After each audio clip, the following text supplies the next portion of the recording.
Olá! Você está ouvindo mais uma edição de Lugares e Experiências da História da Educação Profissional e Tecnológica, uma iniciativa do Núcleo de Memória do IFRS voltada à disseminação do conhecimento científico na área das ciências humanas. No episódio de hoje, temos como convidada a historiadora e professora Natália Garcia Pinto.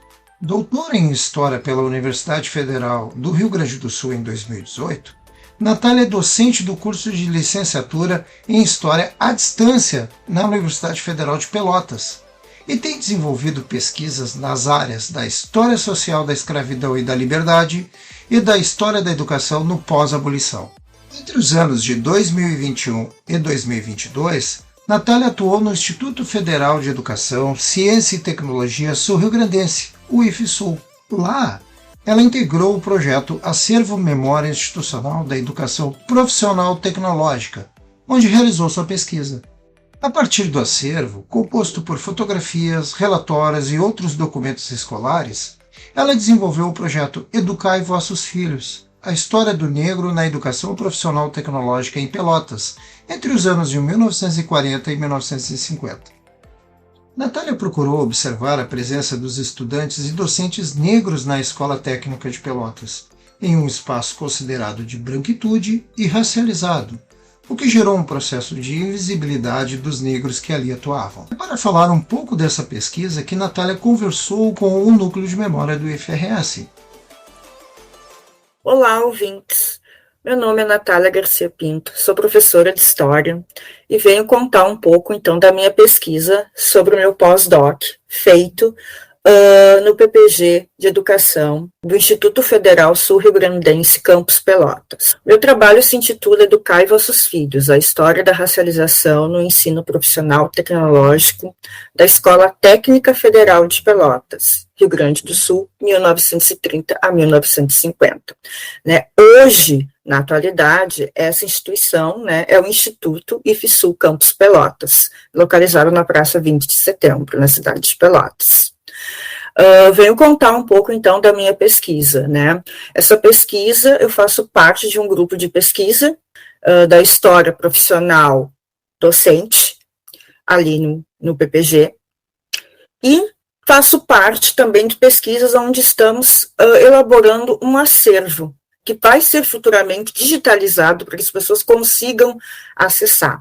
Então, são variados documentos, Tem boletins de estudantes, tem registros das matrículas, os cadernos dos professores, registros oficiais trocados entre as instituições, pedindo solicitações, de melhorias, tem fotos, quadros e até materializados, assim, documentos, como eu posso explicar, material da banda da escola, do surgimento, as roupas, enfim, e os troféus daqueles estudantes que ganhavam os campeonatos.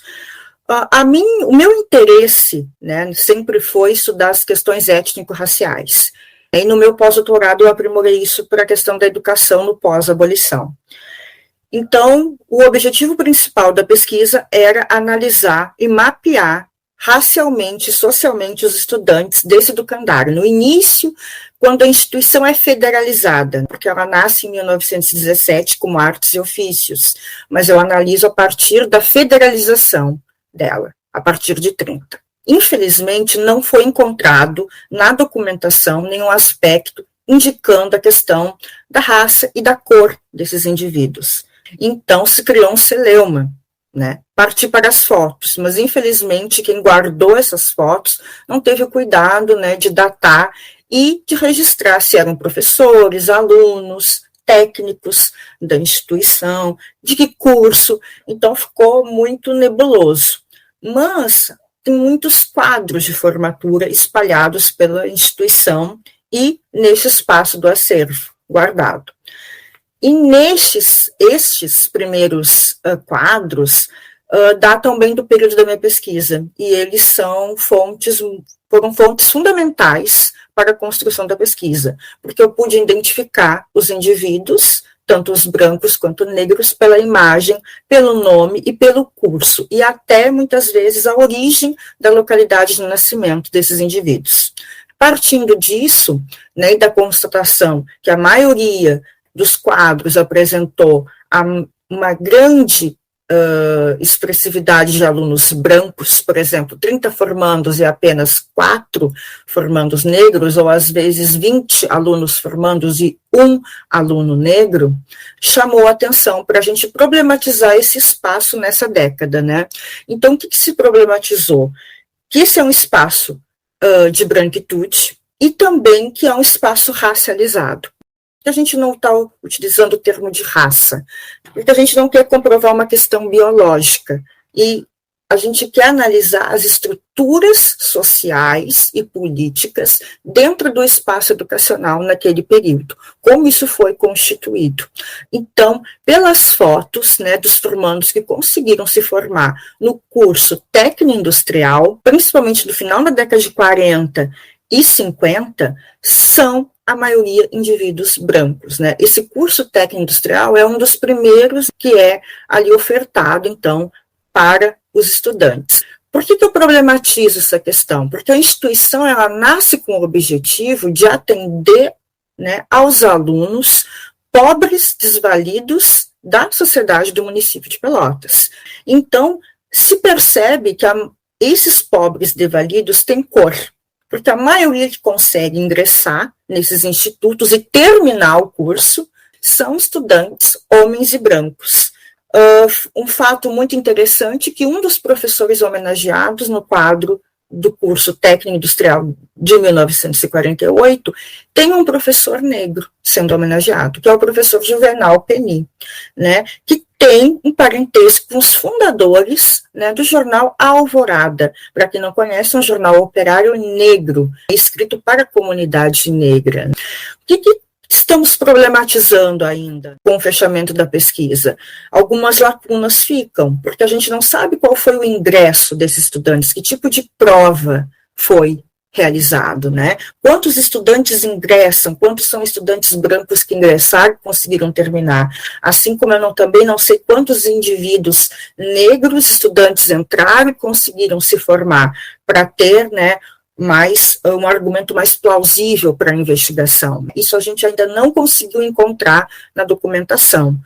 Mas, a partir do momento que já conseguimos identificar os estudantes negros, temos os nomes, a localidade, agora é o momento de partir para as trajetórias desses indivíduos, pesquisar sobre as relações deles, né, e principalmente desse professor. Há relatos de entrevistas de alguns indivíduos que a seleção era feita por indicação, no caso dos professores, né? Então, tinha que ter um respaldo, né, um círculo social de solidariedade ali bem forte para poder ingressar nesses institutos naquela época. Isso são apontamentos que a pesquisa faz para se problematizar, né? Então, só a partir do conhecimento da trajetória desses indivíduos e como que nós vamos fazer essas entrevistas, a sessão da comunidade negra local, né, principalmente dos clubes carnavalescos, dos sindicatos operários que tem na sociedade pelotense, né? Então a gente vai atrás desses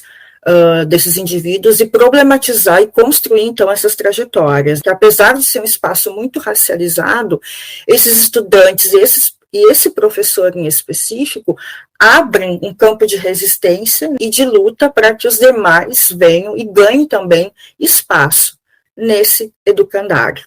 Então, a pesquisa problematiza que, nesse momento, ainda se reproduz um racismo estrutural no campo da educação, mas também aponta, né, para a resistência desses indivíduos que conseguiram, né, chegar ao fim do curso e conseguiram, então, uma certa mobilidade social na sociedade, talvez conseguiram até chegar em outros postos, né? Isso só futuras pesquisas poderão corroborar essa minha hipótese. Agradeço imensamente ao convite do núcleo do IFRS de participar, então, desse podcast. Um abraço e obrigada.